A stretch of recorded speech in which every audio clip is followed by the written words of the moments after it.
There is a massive problem happening right now in the Los Angeles leasing market. And that problem is realtors and landlords think that they are safe from price gouging so long as they list the property within the 10% of fair market value threshold.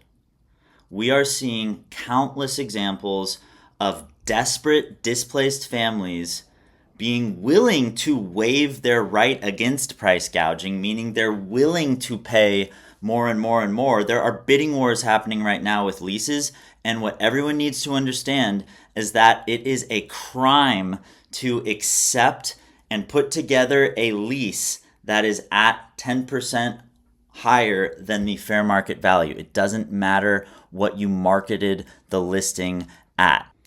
But don't take my word for it. I'm about to play you a video. I just got off a webinar from Robert Bloom, one of the California Association of Realtors' top lawyers. And this is his response to the question, is it okay for a landlord, if they price the property fairly, but then it gets bid up, is it okay for them to accept an offer on a lease application where the price just naturally got bid up even though they priced it fairly? Here's what he has to say. You cannot accept that.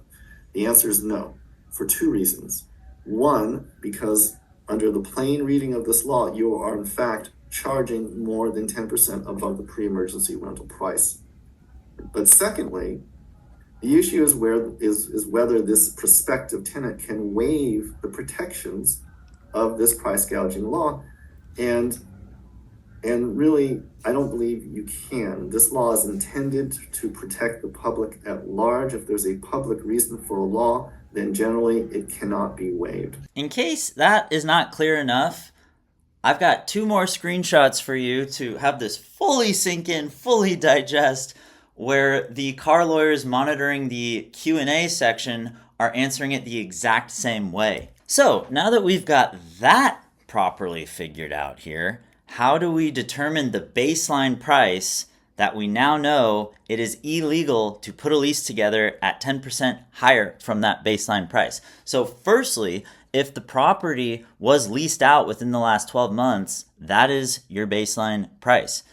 Also, if you attempted to lease the property, you marketed it as a lease, but you were not able to secure a lease, that price that you were marketing the property at, that is the baseline price. So let's say that you either leased a property out for $5,000 or you tried to lease a property out for $5,000. That 10% increase would max allow you to put a new lease agreement together right now for $5,500.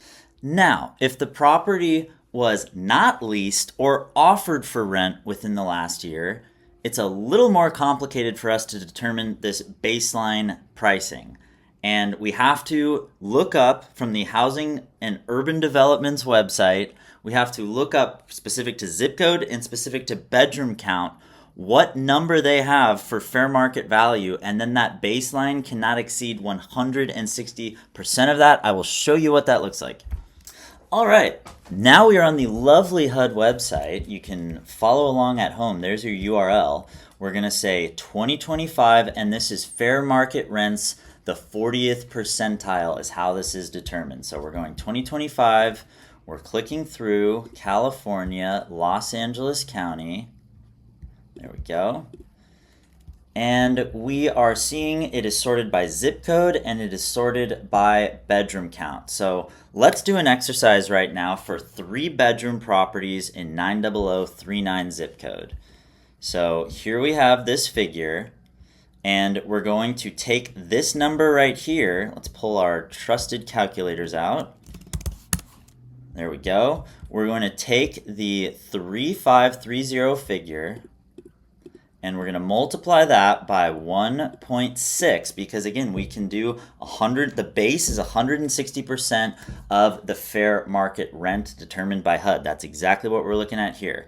So we get that figure. Now, we are allowed to go 10% higher than that. That is the ceiling of how high we can go. So we're going to multiply that by 1.1. And this If the property was not either leased or marketed for lease at a higher figure than this, this is the number that you cannot put a lease agreement together higher than in the 90039 zip code for a 3-bedroom property. And as I'm sure you can imagine, this is happening rampantly right now. And again, this is outside the scope of the super obvious price gouging, where it was a lease listing that was on the market before the fires at a certain price. They couldn't get it leased out. Then the fires hit and now they're jacking it way up. That's, of course, super obvious. That is disgusting. But this is price gouging as well. And let's take a look at a real life example here. And no, I am not going to share the property address on this or the listing agent's name. I'm reaching out to them to make sure they understand that what they are doing is price gouging, and if they don't rectify it, then we for sure will put them on blast. But I am going to give them the opportunity to make it right and just hope that they were misinformed. So this property, again, 3-bedroom, 90039 zip code, we know that based off of that calculation, it cannot be you cannot put a lease together higher than $6,212.80. And here we see the property marketed at just under $11,000. That is 77% higher than the threshold that they need to stay under to avoid it being considered the crime of price gouging.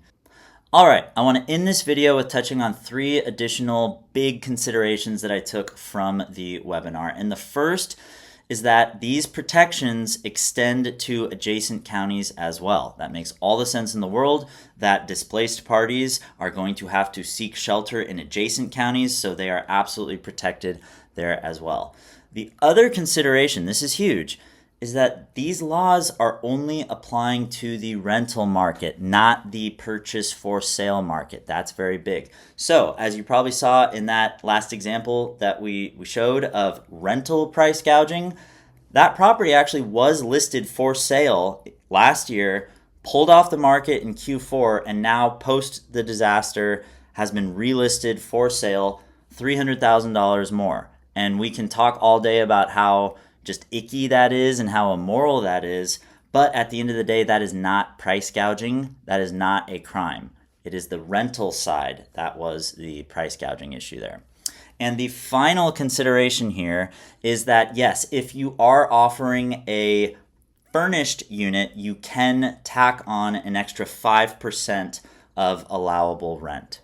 So I hope this video was helpful. Please share it. I think the biggest issue right now is that there is not a clear understanding of what is and what is not price gouging. And again, the biggest thing here is that tenants cannot waive their protections of price gouging. So it does not matter if you priced it fairly and then it got bid way up. No. The highest lease that you can put together and execute in your lease agreement follows the guidelines that we just went through in this video.